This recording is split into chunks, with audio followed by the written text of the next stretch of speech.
hingan ng mensahe ng pakikisa, ikapando ng pamalakaya.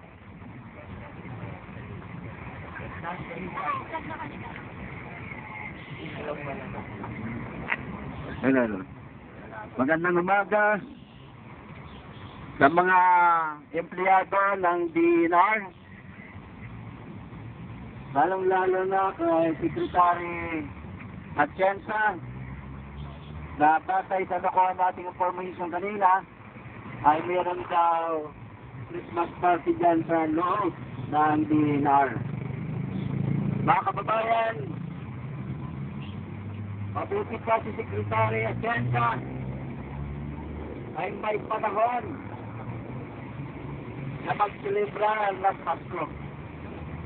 Ngunit ang mga kapatid natin na mga mangisda at mamayan ng Lapu-Lapu Albay, kung saan nandun ang Lapay Mining Corporation na ngayon ay nakakaranas ng matinding kagutuman dulot ng mining na ito. Mga kababayan,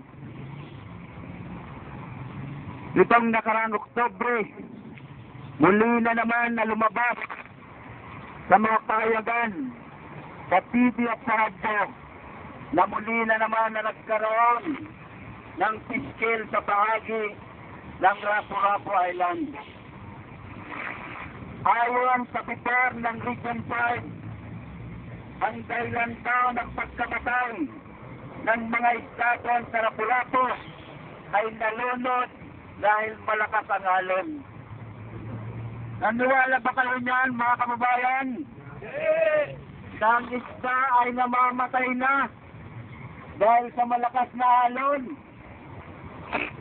100,000 taon na ang Lapu-Lapu dahil wala pa ang pagmimina ng lapay doon ay walang naganap na pagkamatay na isda.